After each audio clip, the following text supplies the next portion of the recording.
আসসালামু আলাইকুম। ঘর্ষণ নিয়ে সায়েন্স একাডেমির চতুর্থ ক্লাসে তোমাদের সকলকে স্বাগতম। ঘর্ষণ নিয়ে গত 3টি ক্লাসে আমরা স্থিতি ঘর্ষণ ও গতীয় ঘর্ষণ নিয়ে বিস্তারিত আলোচনা করেছিলাম। তো আজকের ক্লাসে আমরা নতুন কিছু শিখব না। আজকের ক্লাসে আমরা গত 3টি ক্লাসে আমরা যা পড়েছি তার রিলেটেড ম্যাথ প্র্যাকটিস করব। তো এর আগেও আমরা ম্যাথ প্র্যাকটিস করেছি, তো আজকে আমরা আরও কিছু অতিরিক্ত ম্যাথ প্র্যাকটিস করব। এটার বিশেষত্ব হচ্ছে এই যে গত ক্লাসগুলিতে আমরা যে ম্যাথ প্র্যাকটিস করছি সেগুলি হচ্ছে স্থিতি ঘর্ষণ ও গতীয় ঘর্ষণ কোশ্চেনের মধ্যেই বলে দেওয়া ছিল, কিন্তু আজকে আমরা যে ম্যাথগুলো প্র্যাকটিস করব তার মধ্যে বলে দেওয়া থাকবে না যে কোনটি স্থিতি ঘর্ষণ গতীয় ঘর্ষণ। তোমাকে বুঝে নিতে হবে যে কখন স্থিতি ঘর্ষণ ও গতীয় ঘর্ষণের সূত্রগুলি প্রয়োগ করতে হবে। তো তোমরা কেউ যদি গত ভিডিওগুলি দেখে না থাকো ঘর্ষণ রিলেটেড, তাহলে আমি বলবো যে এই ভিডিওটা দেখার আগে ঘর্ষণ রিলেটেড আগের 3টা ভিডিও দেখে নেবে। আমি ভিডিও ডিসক্রিপশন বক্সে গত ভিডিওগুলোর লিঙ্ক দিয়ে দিব। তো আজকে প্রথম সমস্যার মধ্যে চলে যাচ্ছি। তো এখানে দেখা যাচ্ছে যে 5 কেজি ভরের একটি বস্তুর উপর 30 নিউটন বল এদিক দিয়ে প্রয়োগ করা হচ্ছে। তো এখানে গতীয় ঘর্ষণ গুণাঙ্ক এবং স্থিতি ঘর্ষণ গুণাঙ্কের মান দিয়ে দেওয়া হয়েছে। কোশ্চেনে বলা হয়েছে যে বস্তুটি স্থির নাকি গতিশীল, ঘর্ষণ বলের মান কত। তো বস্তুটি স্থির নাকি গতিশীল এটা কিভাবে বের করবে? এটা বের করার ক্ষেত্রে আমাদের প্রথমে দেখতে হবে যে বস্তুটি সর্বোচ্চ কি পরিমাণ স্থিতি ঘর্ষণ বিপরীত দিকে প্রয়োগ করতে পারে, অর্থাৎ বিপরীত দিকে সীমাস্থ ঘর্ষণের মানটা আগে বের করতে হবে।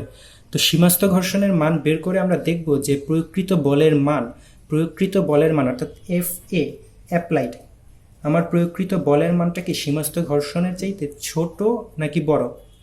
যদি আমার প্রয়োগকৃত বলের মান সীমাস্থ ঘর্ষণের চাইতে বড় হয়, তার মানে কি সর্বোচ্চ যে পরিমাণে স্থিতি ঘর্ষণ প্রয়োগ করা হয়েছে তার চেয়ে প্রয়োগকৃত বলের মান বড়, সেক্ষেত্রে কিন্তু বস্তুটি গতিশীল হবে। কারণ আমি যথেষ্ট পরিমাণ বল প্রয়োগ করে ফেলছি, এত পরিমাণ বল ঘর্ষণ বল দ্বারা ক্যান্সেল হওয়া যায় না, তো সে কারণে বস্তুটি গতিশীল হয়ে যাবে। আর যদি এমন হয় যে আমার প্রয়োগকৃত বল সীমাস্থ ঘর্ষণের চাইতে ছোট, মানে কি সর্বোচ্চ যে পরিমাণ ঘর্ষণ বল বিপরীত দিকে প্রয়োগ হতে পারে তার চাইতে আমার প্রয়োগকৃত বলের মান যদি ছোট হয়, তার মানে বোঝা যায় যে অবশ্যই বস্তুটায় স্থির থাকবে, কারণ বিপরীত দিকে তো এর চেয়ে বেশি পরিমাণ স্থিতি ঘর্ষণ প্রয়োগ হতে পারে, তো তার মানে বস্তুটা স্থির থাকবে।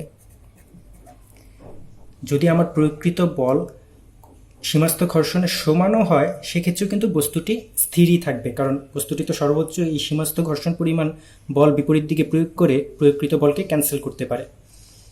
তো এখন আমরা দেখব যে বস্তুটি স্থির নাকি গতিশীল, ঘর্ষণ বলের মান কত, ক। তো আমরা প্রথমে বের করব যে বস্তুর সীমাস্থ ঘর্ষণের মান কত। আমরা জানি সীমাস্থ ঘর্ষণ F L equal to mu S into R, R মানে কি অভিলম্ব প্রতিক্রিয়া।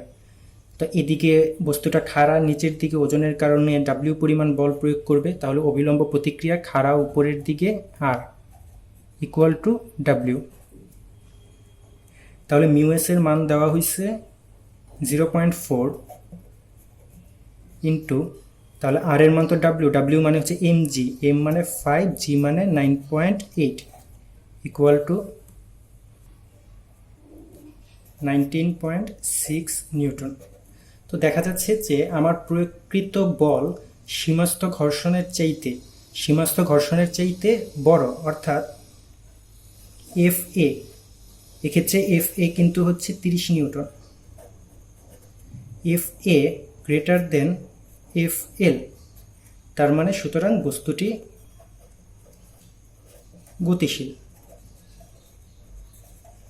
কারণ হচ্ছে বস্তুটি আমি 30 নিউটন বল প্রয়োগ করতে পারি, বিপরীত দিকে বস্তুটি সর্বোচ্চ ঘর্ষণ বল প্রয়োগ করতে পারে 19.6 নিউটন, অর্থাৎ 30 নিউটনের মধ্যে 19.6 নিউটনের বেশি পরিমাণ বল কিন্তু ক্যান্সেল করতে পারে না। তো বাকি যেই পরিমাণ বলটা থাকে 30 থেকে 19.6 বাদ দিলে যে পরিমাণ বলটা থাকে সেটার জন্য কিন্তু বস্তুটা গতিশীল হয়ে যাবে। তো তার মানে বস্তুটি গতিশীল। তাহলে বস্তুটি স্থির নাকি গতিশীল? বস্তুটি গতিশীল। ঘর্ষণ বলের মান কত? যেহেতু এখন বস্তুটি গতিশীল, তার মানে এখন কিন্তু আর বস্তুটির মধ্যে স্থিতি ঘর্ষণ ক্রিয়া করবে না, এখন কিন্তু বস্তুটির মধ্যে ক্রিয়া করবে হচ্ছে গতীয় ঘর্ষণ, অর্থাৎ বস্তুটি গতিশীল, গতীয় ঘর্ষণ ক্রিয়াশীল, গতীয় ঘর্ষণ ক্রিয়াশীল। তাহলে গতীয় ঘর্ষণের মান কি আমরা জানি গতীয় ঘর্ষণ F K equal to mu K into R, তাহলে মিউ কে এর মান তো 0.3 ইন্টু আর এর মান হচ্ছে গিয়ে mg মানে 5 ইন্টু 9.8। এটা কিন্তু ধ্রুবক মান, এটা কিন্তু কখনো চেঞ্জ হয় না। স্থিতিঘর্ষণ প্রয়োগকৃত বলের উপর ডিপেন্ড করে যে স্থিতিঘর্ষণের পরিমাণ কেমন হবে, কিন্তু গতীয় ঘর্ষণ সবসময় সেম। 14.7 নিউটন।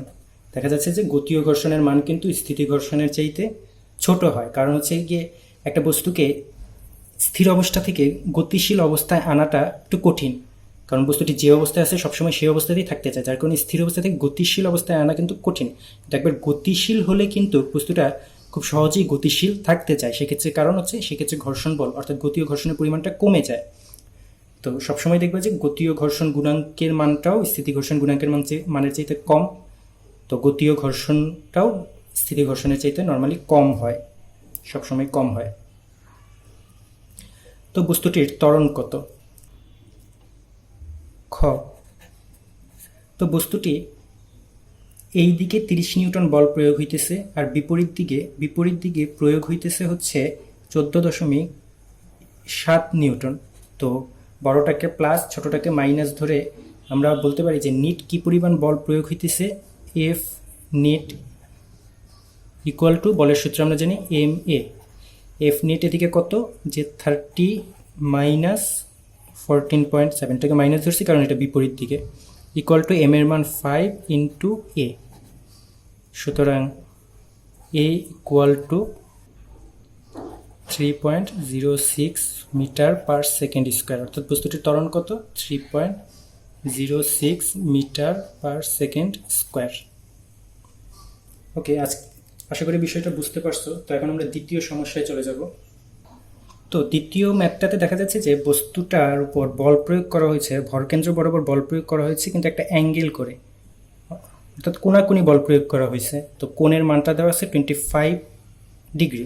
তো বস্তুটাকে যেহেতু এইভাবে বল প্রয়োগ করা হয়েছে, তো বস্তুটাকে আমি একইভাবে অর্থাৎ সমতলে বা সমান্তরালে কিন্তু আমি মুভ করাতে পারি, অর্থাৎ আমরা বলতে পারি যে বলটা এই দিকে প্রয়োগ করা হইতেছে। কারণ দেখো, একটু চিন্তা করো যে বস্তুটার মান তো সেম, আমরা 100 নিউটনই ধরবো, 100 নিউটন, আর দিকটাও কিন্তু সেম।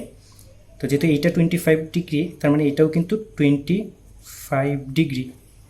তো আমি আগের ক্লাসগুলিতে বলেছিলাম যে এরকম যদি কোনাকুনি কোনো একটা অ্যাঙ্গেল দেখে বল প্রয়োগ করা হয়, সেক্ষেত্রে কিন্তু দুইটি উপাংশে বিভক্ত করতে হবে। একটা হচ্ছে আনুভূমিক উপাংশ কোণ সংলগ্ন ভেক্টর, আর একটা হচ্ছে অভিলম্ব উপাংশ।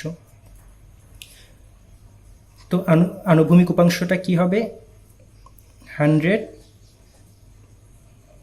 cos 25, আর অভিলম্ব উপাংশটা কি হবে, 100 sin 25। তো প্রথম কোশ্চেনটা হচ্ছে বস্তুটি স্থির নাকি গতিশীল। তো এর জন্য আমার প্রথমে দেখতে হবে যে সীমাস্থ ঘর্ষণের মান কত। সীমাস্থ ঘর্ষণের মান বের করতে হবে। তো সীমাস্থ ঘর্ষণ মান বের করার ক্ষেত্রে আমাদের কিন্তু অভিলম্ব প্রতিক্রিয়াটা জানতে হবে। তো এই ক্ষেত্রে যেহেতু কোনাকুনি বল প্রয়োগ করা হয়েছে, তার মানে কিন্তু অভিলম্ব প্রতিক্রিয়াটা কিন্তু বস্তুটার ওজনের সমান না, কারণ বস্তুটার নিচের দিকে কিন্তু দুইটা বল ক্রিয়া হবে, একটা হচ্ছে বস্তুটার ওজন, আর একটা হচ্ছে এই যে 10 sin 25 ডিগ্রি, অর্থাৎ আমি যে বল প্রয়োগ করছি তার উলম্ব উপাংশটা কিন্তু নিচের দিকে প্রয়োগ হবে, এতে কিন্তু অভিলম্ব প্রতিক্রিয়াটা বেড়ে যাবে। তো অভিলম্ব প্রতিক্রিয়া তো উপরের দিকে আর, তার মানে এদিকে কিন্তু অভিলম্ব প্রতিক্রিয়া R equal to W plus 100 sin 25, মানে হচ্ছে ডাব্লিউ এর মান তো হচ্ছে 20 into 9.8 plus 100 sin 25, 42.26 equal to 238.26, 238.26 Newton পরিমাণ বল অভিলম্ব প্রতিক্রিয়া হিসাবে কাজ করবে। কারণ হচ্ছে বস্তুটি কিন্তু উপরেও যাচ্ছে না নিচেও যাচ্ছে না, অর্থাৎ উপরে প্রয়োগকৃত বল আর নিচে প্রয়োগকৃত বল কিন্তু সমান, বা অনুভবকৃত বল উপরে আর নিচে কিন্তু সমান। তার মানে কি R equal to W plus 100 sin 25 degree. তো সীমাস্থ ঘর্ষণের মান F L equal to mu S into R. তো যেহেতু এদিকে মিউ এর মানটাই দেওয়া আছে, তো সেক্ষেত্রে এটাকে আমরা মিউ এস হিসেবে ধরতে পারি, মিউ এস বা মিউকে যেটা খুশি ধরতে পারি প্রয়োজন অনুসারে, যেহেতু শুধু মিউ এর মান দেওয়া আছে। কখনো কখনো দেখা যায় পরীক্ষার মধ্যে মিউ এস আর মিউকের মান একই ধরে করতে বলে। তো এদিকে মিউএস এর মান 0.3 ইন্টু 238.26 ইকুয়াল টু 71.48 নিউটন। অর্থাৎ বস্তুটা কিন্তু সামনের দিকে বল অনুভব করবে এই পরিমাণ 100 cos 25 এর জন্য যতটুকু বল অনুভব হওয়ার কথা ততটুকু বল কিন্তু সামনের দিকে অনুভব করবে, আর পিছনের দিকে স্থিতি ঘর্ষণটা অনুভব করবে হচ্ছে গিয়ে 71.48 নিউটন। তো বস্তুটা সামনের দিকে কতটুকু বল অনুভব করবে সেটা একটু বের করি, যে 100 cos 25 ইকুয়াল টু 90.63 নিউটন। অর্থাৎ বস্তুটা সামনের দিকে 90.63 নিউটন বল অনুভব করবে। তো সর্বোচ্চ বস্তুটা যে পরিমাণ স্থিতি ঘর্ষণ প্রয়োগ করতে পারে অর্থাৎ সীমাস্থ ঘর্ষণ কিন্তু হচ্ছে 71.48 নিউটন, যার থেকে কিন্তু বস্তুটা সামনের দিকে অনুভবকৃত বলের মান বেশি। তার মানে কিন্তু বস্তুটা গতিশীল। বস্তুটি স্থির নাকি গতিশীল? বস্তুটা গতিশীল। তার মানে এই ক্ষেত্রে কিন্তু গতীয় ঘর্ষণ ক্রিয়া হবে। তো খতে বলা হয়েছে যে ঘর্ষণ বলের মান কত। খ, তো যেহেতু এদিকে গতীয় ঘর্ষণ ক্রিয়া হবে তার মানে F K equal to mu K into R. তো মিউ কের মান তো এটাই ধরবো, কারণ যেহেতু এদিকে একটা মানই দেওয়া হয়েছে 0.3 ইন্টু আর এর মানটা তো আমরা আগেই বের করছি 238.26 ইকুয়াল টু 71.478। অর্থাৎ গতীয় ঘর্ষণের পরিমাণ কত? 71.478 অ্যান্সার। তো ঘর্ষণ বলটা হচ্ছে গতীয় ঘর্ষণ এবং গতীয় ঘর্ষণের মানটাও আমরা বের করে ফেললাম। তো বস্তুটির ত্বরণ কত? 3 নম্বর কোশ্চেনে বলা হয়েছে যে বস্তুটির ত্বরণ কত। তো দেখা যাচ্ছে বস্তুটা সামনের দিকে অনুভবকৃত বলের মান হচ্ছে 90.63, বস্তুটি পিছনের দিকে অনুভবকৃত বলের মান হচ্ছে 71.478। তো তার মানে সামনের দিকে এটাকে পজিটিভ ধরতে পারি আর এটাকে নেগেটিভ ধরতে পারি। তার মানে বস্তুটার F net equal to M A. তার মানে এফ নেট কি 90.63 পজিটিভ আর নেগেটিভ হচ্ছে বিপরীত দিকে, যেহেতু 71.478 ইকুয়াল টু এম এর মান হচ্ছে 20 ইন্টু এ। তার মানে এ ইকুয়াল টু কত? 0.957 মিটার পার সেকেন্ড স্কোয়ার। অর্থাৎ ত্বরণ কত? 0.957 মিটার পার সেকেন্ড স্কোয়ার। ঘর্ষণ বলের মান তো বের করছি আমরা 71.478 নিউটন। তো আশা করি বিষয়টা বুঝতে পারছো। তো আমরা তৃতীয় ম্যাথে চলে যাব। তো এখানে বলা হয়েছে যে 5 কেজি ভরের একটি বস্তু ভূমিতে স্থির অবস্থায় আছে, অর্থাৎ এম এর মান দেওয়া আছে হচ্ছে 5 KG, M equal to 5 KG. ভূমি ও বস্তুর মধ্যকার সর্বোচ্চ ঘর্ষণের মান 12 নিউটন। সর্বোচ্চ ঘর্ষণ তার মানে এটা হচ্ছে সীমাস্থ ঘর্ষণ। তার মানে সীমাস্থ ঘর্ষণ এফ এল এর মান দেওয়া আছে 12 নিউটন।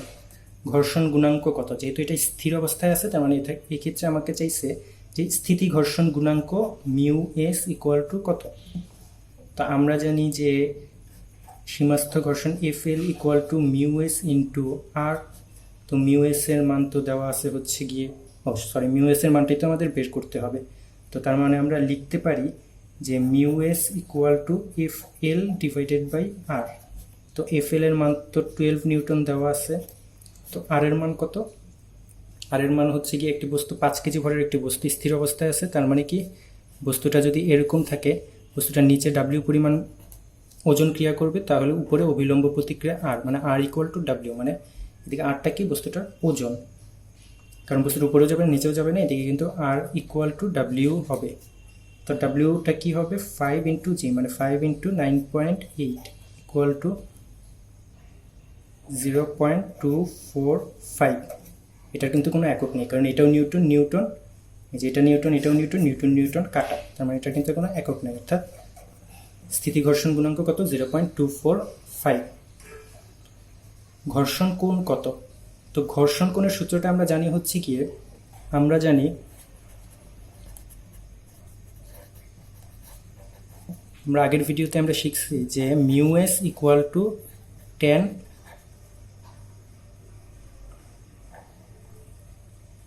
Theta F. ঘর্ষণ কোণকে থিটা এফ দ্বারা প্রকাশ করা হয়, mu S equal two tan theta F. সুতরাং থিটা এফ অর্থাৎ ঘর্ষণ কোণ theta F equal to tan inverse mu S equal two tan inverse 0.245 equal to 13.76 degree. অর্থাৎ ঘর্ষণ কোণ, এটা কিন্তু ঘর্ষণ কোণ ইকুয়াল টু 13.76 ডিগ্রি। এই সূত্র সম্পর্কে কিন্তু আমরা আগের ক্লাসে শিখেছি। তো আশা করি বিষয়টা বুঝতে পারছো। তো আমরা এখন আজকে লাস্ট ম্যাথটা প্র্যাকটিস করব। দেখা যাচ্ছে যে 200 নিউটন বল একটি বস্তুর উপর প্রয়োগ করা হয়েছে। বস্তুটা দেয়ালের উপর আছে। তো 200 নিউটন বল বস্তুটার উপর প্রয়োগ করে রাখা হয়েছে। এখন কথা হচ্ছে বস্তুটি কি দেয়ালে স্থির থাকবে নাকি নিচে পড়ে যাবে। তো বস্তুটি আর দেয়ালের মধ্যকার ঘর্ষণ বল, সর্বোচ্চ ঘর্ষণ বলের পরিমাণ যত, অর্থাৎ সীমাস্থ ঘর্ষণ যত, সেটা যদি বস্তুটি নিচের দিকে ওজনের চাইতে বেশি হয় তাহলে কিন্তু বস্তুটি স্থির থাকবে। অর্থাৎ এক্ষেত্রে কিন্তু আমার প্রয়োগকৃত বল বা অ্যাপ্লাইড ফোর্স হিসেবে কিন্তু বস্তুটার ওজন কাজ করবে। এখন কিন্তু এই 200 নিউটন বলটা কিন্তু আর বস্তুটার অ্যাপ্লাইড ফোর্স না। এই 200 নিউটন বলটা কিন্তু এখন কাজ করবে হচ্ছে অভিলম্ব প্রতিক্রিয়া হিসাবে। কারণ বস্তুটা কিন্তু, একটু চিন্তা করো, বস্তুটা কিন্তু এখন নিচের দিকে যেতে যাবে। এমন না যে আমি 200 নিউটন বল যেদিকে প্রয়োগ করছি বস্তুটা ওই দিকে যেতে যাবে। বস্তুটা কিন্তু ওই দিকে যেতে যাবে না। বস্তুটি চাবে যে ও নিচের দিকে পড়ে যেতে যাবে, নিচের দিকে। তার মানে কিন্তু বস্তুটা এখন নিচের দিকে গতিশীল হতে চাইবে তার ওজনের জন্য নিচের দিকে গতিশীল হতে যাবে। তার মানে বিপরীত দিকে ফ্রিকশন ফোর্স ক্রিয়া করবে, ঘর্ষণ বলটা ক্রিয়া করবে হচ্ছে বিপরীত দিকে, উপরের দিকে। এখন আমরা দেখব যে নিচের দিকে যে পরিমাণ বলে ও নিচে যেতে যাবে, মানে কি ওর ওজন যত, সেই পরিমাণ বলে কিন্তু নিচের দিকে যেতে চাইবে। সেই পরিমাণ বলটা যদি বস্তুটার সর্বোচ্চ যে পরিমাণ স্থিতি ঘর্ষণ ক্রিয়া করতে পারে তার চাইতে বেশি হয় তাহলে কিন্তু বস্তুটা গতিশীল হয়ে যাবে। আর যদি তার চাইতে কম হয় তাহলে কিন্তু বস্তুটি স্থির থাকবে। অর্থাৎ এফ এল যদি বড় হয় এফ অ্যাপ্লাইড, এক্ষেত্রে কিন্তু ওজনটা অ্যাপ্লাইড হিসেবে কাজ করবে, ডাব্লিউ যদি বড় হয় তার মানে কি বস্তুটা স্থির।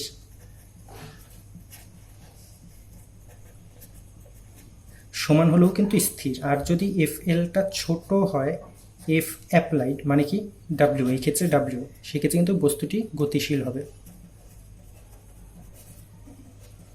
তো এখন আমরা দেখব যে এক্ষেত্রে কতটুকু ওজন নিচের দিকে ক্রিয়া করছে। এক্ষেত্রে বস্তুটির ওজন W equal to MG equal to 5 × 9.8 equal to 49 Newton. অর্থাৎ বস্তুটি 49 নিউটন বলে নিচের দিকে যেতে চাইবে। তার মানে ঘর্ষণ বলটা কিন্তু দেয়াল প্রয়োগ করবে উপরের দিকে। এখন দেখব যে সর্বোচ্চ কি পরিমাণ ঘর্ষণ বল বস্তুটা ক্রিয়া করতে পারে বস্তু আর দেয়ালের মধ্যে। F L equal to mu S into R. দেখো অভিলম্ব প্রতিক্রিয়াটা কিন্তু যেদিকে ঘর্ষণ বল প্রয়োগ হয় বা যেদিকে বলটা অ্যাপ্লাইড বল হয়, অর্থাৎ বল যেদিকে ক্রিয়া করে তার সাথে লম্ব বরাবর থাকে। দেখো এদিকে অ্যাপ্লাইড হিসেবে কাজ করছে এই ওজনটা কিন্তু অভিলম্ব প্রতিক্রিয়ার সাথে লম্বভাবে থাকে। তোমরা আগের ম্যাথগুলিও তো দেখবে যে অভিলম্ব প্রতিক্রিয়া সবসময় অ্যাপ্লাইড ফোর্সের সাথে লম্বভাবে থাকে, বা ঘর্ষণ বলের সাথে অভিলম্ব প্রতিক্রিয়া সবসময় লম্বভাবে থাকে। তো এদিকে যেহেতু ঘর্ষণ বলটা এদিকে ক্রিয়া হবে, তাহলে লম্ব দিকে একটা বল হচ্ছে 200 নিউটন, এটা তার মানে এটা কিন্তু অভিলম্ব প্রতিক্রিয়া হিসেবে কাজ করবে। 200 নিউটন বল বস্তুটার উপর প্রয়োগ করলে বস্তুটাও কিন্তু 200 নিউটন বল ফিরতি হিসেবে প্রয়োগ করবে অভিলম্ব প্রতিক্রিয়া হিসাবে। নিউটনের তৃতীয় সূত্র অনুসারে আমরা জানি যে সকল বলই জোড়ায় জোড়ায় ক্রিয়া করে। তো সেক্ষেত্রে এদিকে কিন্তু এই 200 নিউটন বলটা অভিলম্ব প্রতিক্রিয়া হিসাবে কাজ করবে। 0.3 × 200 ইকুয়াল টু 60 নিউটন। তো দেখা যাচ্ছে যে বস্তুটা 49 নিউটন বলে নিচের দিকে পড়ে যেতে চাইবে, কিন্তু সর্বোচ্চ ঘর্ষণ বল বিপরীত দিকে F L equal two 60 Newton পর্যন্ত হতে পারে। তার মানে যেটা কি না কম, অর্থাৎ এই যেটা এফ এল এর পরিমাণটা বেশি, ওজনের পরিমাণটা কম, অর্থাৎ অ্যাপ্লাইড ফোর্স কম। তার মানে এই শর্তটা মেনে চলতেছে। তার মানে কিন্তু বস্তুটা এখন স্থির থাকবে। যেহেতু এদিকে দেখা যাচ্ছে যে F L greater than F applied, মানে অ্যাপ্লাইড ফোর্স যে বলে ও নিচের দিকে যেতে চাইবে, এক্ষেত্রে ওজন যেহেতু ওজনটা কম, তার মানে কিন্তু বস্তুটা এখন স্থির থাকবে, কারণ বস্তুটার বিপরীত দিকে এই 49 নিউটন বল পরিমাণ ঘর্ষণ বল কিন্তু প্রয়োগ হয়ে বস্তুটাকে স্থির রাখতে পারে। অর্থাৎ এটিকে যদি আমরা বলি যে বস্তুটি দেয়ালে স্থির থাকবে নাকি নিচে পড়ে যাবে, অ্যান্সার হচ্ছে স্থির থাকবে। তাহলে স্থিতি ঘর্ষণের মান কত? স্থিতি ঘর্ষণ এফ এস, স্থিতি ঘর্ষণ এফ এস ইকুয়াল টু কত? এফ এস কিন্তু 60 নিউটন হবে না, সর্বোচ্চ 60 নিউটন প্রয়োগ করতে পারে, কিন্তু যেহেতু এখন নিচের দিকে 49 নিউটন বল প্রয়োগ করছে, ও কিন্তু ঠিক 49 নিউটন পরিমাণ বলে উপরের দিকে প্রয়োগ করে স্থির রাখবে। তার মানে এফ এস হচ্ছে 49 নিউটন, স্থিতি ঘর্ষণের পরিমাণ 49 নিউটন। আজকের জন্য এ পর্যন্তই। পরবর্তী ভিডিওতে আমরা আরও কিছু ম্যাথ প্র্যাকটিস করব।